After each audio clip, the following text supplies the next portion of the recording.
मैं तो इस बात के लिए, यदि आप गौ सेवा अध्यक्ष के नाते भी ये कहेंगे, तो मैं तो ये कह रहा हूँ कि नवरात्र मांस तो खाने नहीं चाहिए, लेकिन नवरात्रि में तो मांस खाना ही नहीं चाहिए। जो मानव जीवन के लिए खाने वाली बात हमारे ऊपर छोड़ दीजिए, हम खाएं ना खाएं। 1000 करोड़ रुपए कर्ज माफ किया और उत्तर प्रदेश में चलने वाले जितने भी कत्ल खाने चल रहे थे उनको बंद किया। और आज उत्तर प्रदेश में पूज्य योगी जी की सरकार गौवंश के संरक्षण के लिए, संवर्धन के लिए संकल्पित है। और उत्तर प्रदेश में 7713 स्थानों पर गौवंश का संरक्षण किया जा रहा है, जिसमें 12 लाख गौवंश संरक्षित है। और एक स्कीम चलाई है कि एक किसान एक गाय ले जाएगा, वो 1500 रुपये पाएगा, 4 गाय ले जाएगा 6000 पाएगा। तो हमारी सरकार उत्तर प्रदेश में पूज्य योगी जी की सरकार और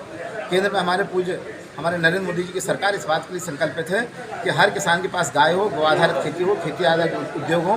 तो गाँव किसान हमारे समृद्ध होंगे। लेकिन कुछ सिरफिरे ऐसे लोग, अभी हमारे थोड़ी 2 दिन पूर्व जो है हमारे पूर्व मुख्यमंत्री माननीय अखिलेश यादव जी ने एक वक्तव्य दिया है कि गौशालाओं से दुर्गंध आती है, भारतीय जनता पार्टी को दुर्गंध पसंद है और हमको सुगंध पसंद है, इसलिए हम इत्तेफाक बना रहे हैं। तो मैं उनके इस वक्तव्य की बहुत ही घनघोर जो है मैं उनका विरोध करता हूं कि उन्होंने इस तरह का जो वक्तव्य देके बहुत ही हल्की बात कही है। वो स्वयं एक यदुवंश में पैदा हुए, यह उनका वक्तव्य जो है पूरे यदुवंशियों के लिए, पूरे यादव समाज के लिए, नंद बाबा के लिए, गोकुल के लिए, भगवान कृष्ण के लिए, भगवान बलराम के लिए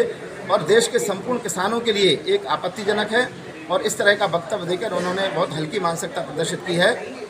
आज हमारा उत्तर प्रदेश गौ सेवा आयोग, पूज्य योगी जी की सरकार, पूज्य मोदी जी की सरकार इस बात के लिए संकल्पित है कि इस तरह के जो वक्तव्य देने वाले लोग हैं, इनकी बात को हम लोग गाँव-गाँव तक ले जाएंगे। और हम लोगों का जो लक्ष्य है उत्तर प्रदेश गौ सेवा आयोग का और योगी जी का लक्ष्य है कि परिवारजनों को गौ आधारित खेती के माध्यम से जो पैदा होगा अन्न, फल, सब्जियाँ, जिससे लोगों को केमिकल फ्री भोजन मिलेगा और अस्पतालों की बढ़ती संख्या कम होगी, खेती की लागत कम होगी, उत्पादन बढ़ेगा, महंगा बिकेगा, तो किसान फिर से समृद्ध होगा और पुनः चलें गांव की ओर, चलें गाय की ओर, चलें खेत की ओर, चलें प्रकृति की ओर। सिद्धांत को मानने वाली भारतीय जनता पार्टी उनके इस वक्तव्य का घनघोर विरोध करती है और उनके इस कार्य को लेके एक वोट तक जाने का काम करेंगे। और 2017 में हम बताएंगे इस बात को कि आपने जो वक्तव्य दिया है इससे आपकी नीयत साफ हो गई है, क्योंकि आपने अपने राज्य में जब तक आपकी सरकार रही तब तक गौवंश की तस्करी होती थी, आपके पास में कोई नीति नहीं थी, आपने इस तरह का कोई काम नहीं किया जिससे गौवंश का संरक्षण का काम आपने किया हो। तो आज मैं इसी उद्देश्य से आपकी पत्रकार वार्ता का आयोजन किया गया है और उपस्थित आप सभी को मैं प्रणाम करता हूं और मेरी बात को और योगी जी के इस संकल्प को, मोदी जी के इस संकल्प को गांव-गांव तक पहुंचाने का काम आपके माध्यम से होगा, जिससे किसान समझेंगे कि गाय और किसान एक दूसरे के